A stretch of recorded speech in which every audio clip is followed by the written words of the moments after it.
I'm Riya Rahman with No Get Hungry. I'm Rebecca Middleton with the Alliance to End Hunger. We're here today just to have an informal interview to encourage young people to advocate to their local legislators, and Rebecca here is going to give us her tips and tricks as a lobbyist on the Hill here in DC. Great. Then this is part of the Alliance to End Hunger's youth initiative. We have a resource which we'll put up in the comments section for youth and people who work with youth to find opportunities to volunteer, to advocate, for scholarships and other opportunities. So to learn more, please check that out after you watch the rest of this segment. Yeah, so we're just going to go ahead and get started with a few different questions, but I wanted to start off by asking you, what is advocacy? Sure. So advocacy is really just talking to somebody else about something you care about. And so if I'm letting you know that I'm really interested about hunger in my community, and did you realize how many people in Arlington are hungry, and here are things that are going on to address hunger in our community, that's advocacy. I think it's thought of more commonly talking to an elected official, whether it's your state legislator or a member of Congress or your mayor, to let them know that you care about the issue and you want them to support policies that help improve the situation of people that relate to that issue. Yeah, so why do you believe that young people should get involved in advocacy? Oh my gosh, it's interesting. When I was on Capitol Hill, a lot of times I'd be talking to students and they'd say, well, why do I want to talk to an elected official? Are they really going to pay attention to me because I can't vote yet? And I tell you what, when a student reaches out to an elected official, it's like the world stops. It brings this energy, and I think reminds both the elected official and their staff of the hope and the energy and the enthusiasm and the just vision that we all had at one point before we got old and cynical. and I really think it's just that fresh voice, that fresh perspective, and the genuine passion that comes along with hearing from youth that makes a huge difference. It's something that I, as much as I might try, can't carry, but my 12-year-old daughter absolutely could. Yeah, definitely. So why do you think it's important to talk to elected officials? Oh my gosh. Well, on the issue of hunger in particular, there's so many policies that either help hungry people or intentionally or most often unintentionally can hurt people who are hungry, whether here in the United States or around the world. And so I think helping policymakers understand that this is something, one, that you care about, and two, that they actually can make a real difference on, I think that's just such an important thing to communicate. There's always a legislative vehicle coming up, but you don't need to worry about the details on that necessarily, though both of our organizations and others have a lot of resources for specific legislative things, but just letting them know that you care about ending hunger and that you believe it is possible to end hunger, just that message alone carries a lot of weight. Yeah, that's incredible. So would you say that it's hard to get a meeting with a member or their office? It can be challenging to get a meeting with a member of Congress. You're going to have more luck getting a meeting with the elected official if you're going for a county level person or a city level person or a state delegate. But give it a shot, particularly if you're able to request a meeting when the member's home in their district or in their state. I think that it's definitely worth asking. You'll get a meeting with somebody. It might be a member of staff, but don't ever dismiss talking to staff because they are really influential in what the member cares about and what the member's paying attention to. And frankly, a lot of times staff end up being members themselves at a later time. So, make the ask and see what you get and make the most of the opportunity that you have. Yeah, that's awesome. So as a young person, how should we prepare for those meetings? What advice do you have on what we should go in the meeting with?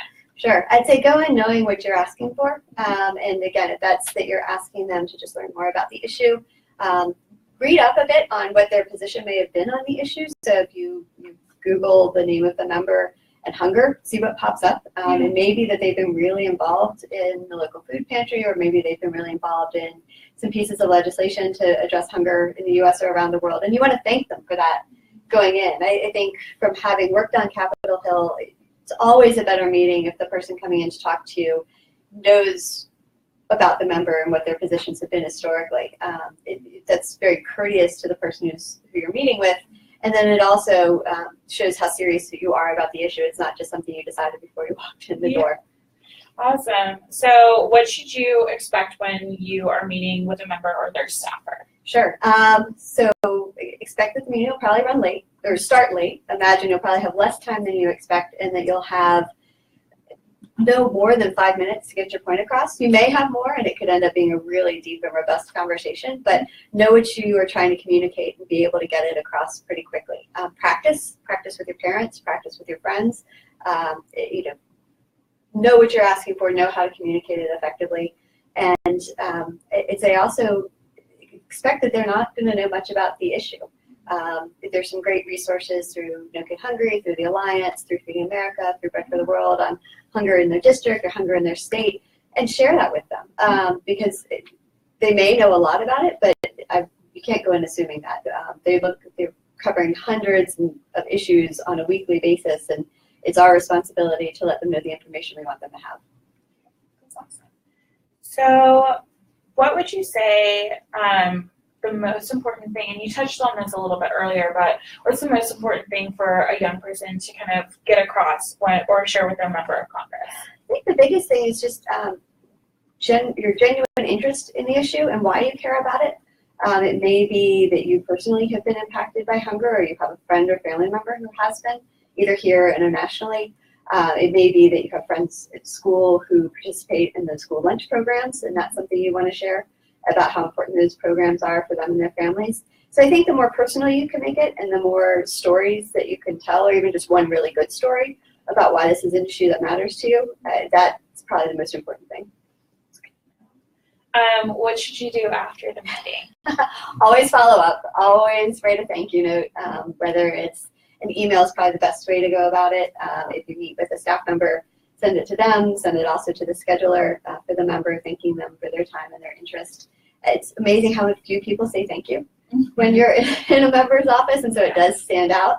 And also, if you promised anything as follow-up, maybe you didn't have the information that they'd asked you for in the meeting as far as what could they do about it, or what are some of the details in your neighborhood or in your district, follow back up with that too, because that's really important, and again, shows how serious and committed you are to the issue. But don't be overwhelmed by thinking you have to know everything. It's always better to say, I don't know, but I'll find out. And then there are a lot of resources that are out there to help you find those things. Yeah.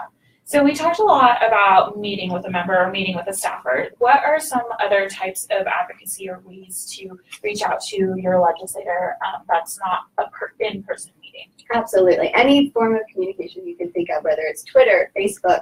A lot of members have Instagram. I have to find out. We were just talking about Instagram earlier.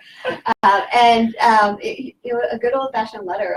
Members' offices have forms that you can fill out online. And if you do that, don't be surprised if you get something that seems like an automatic response sent back to you, but know that on the back end they are counting, and all of a sudden if hunger starts trending upward as far as what they're hearing about, they're going to take notice of that and delve into why. With like the current political climate, I think you see left and right, there's so many people saying like, call your legislator today, call your legislator. How much of an effect does that really have? Like, do you think it's really worthwhile to give your legislator a call? Absolutely. Absolutely, it makes a difference.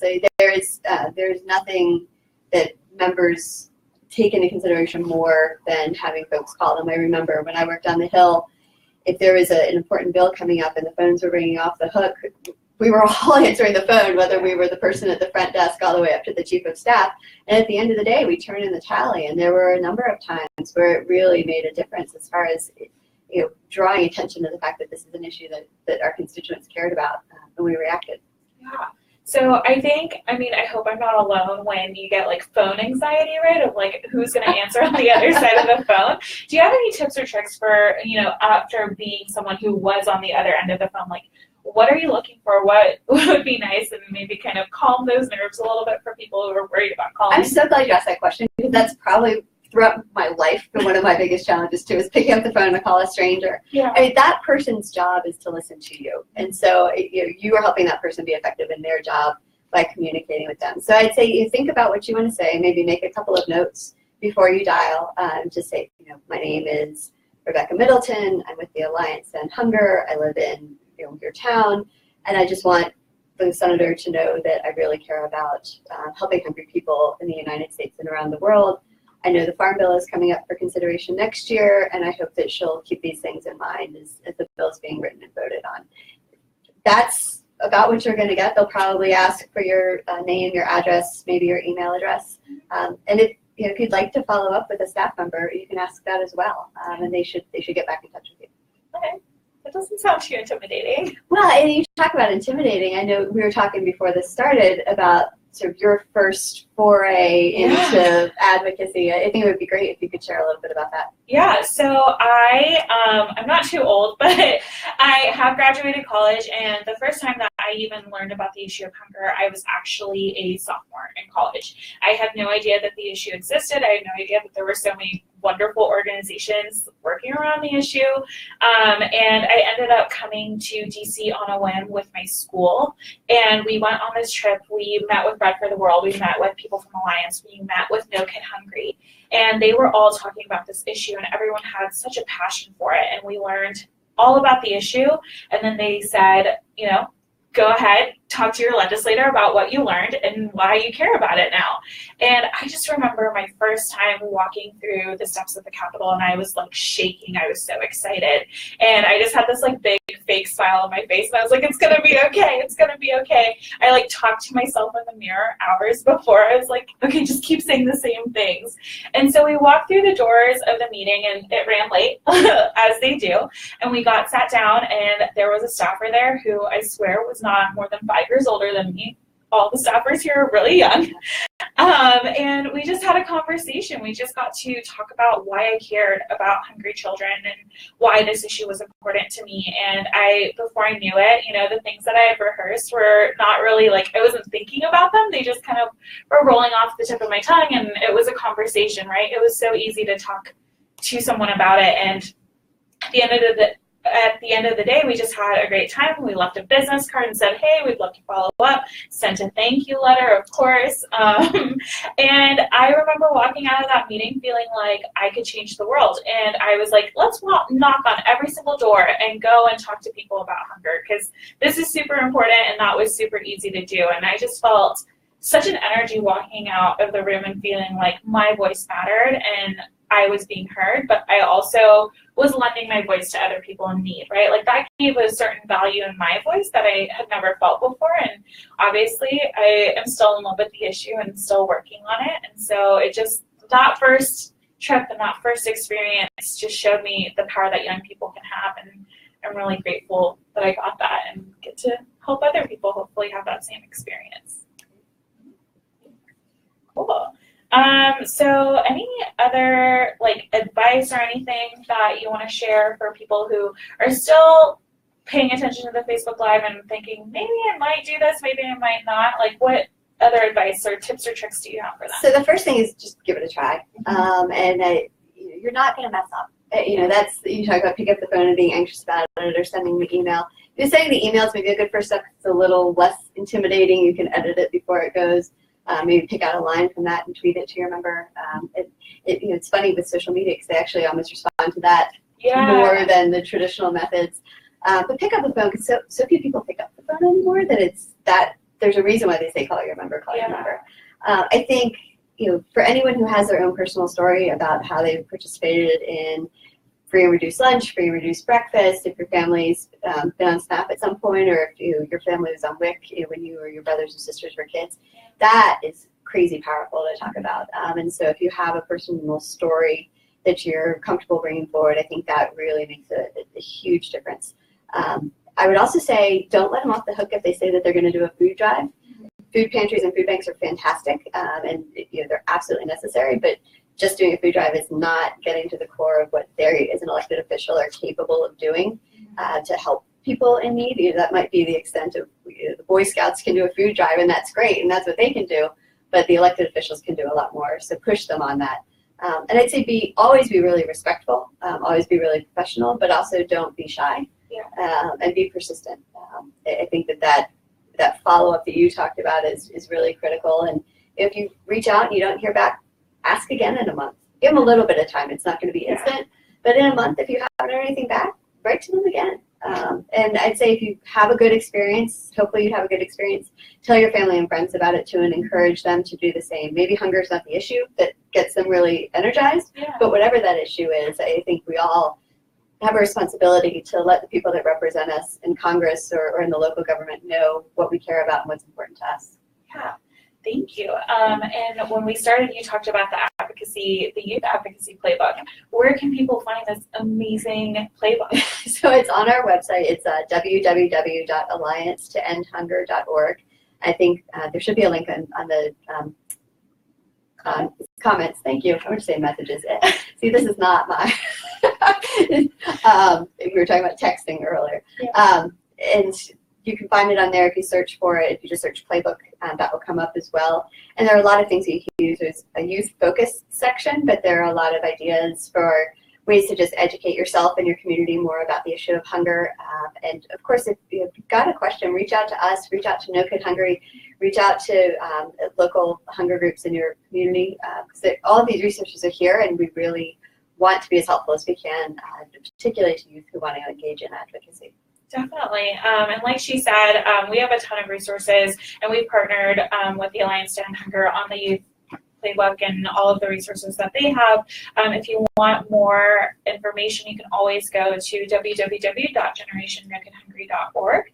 And if you are actually an organization that's looking to engage with young people and really help inspire them to use their voice for this issue and this cause, you can also look at our youth engagement toolkit that we've created with the Sodexo Stop Hunger Foundation, and that's also going to be in the comments of where you can find that within this youth resource.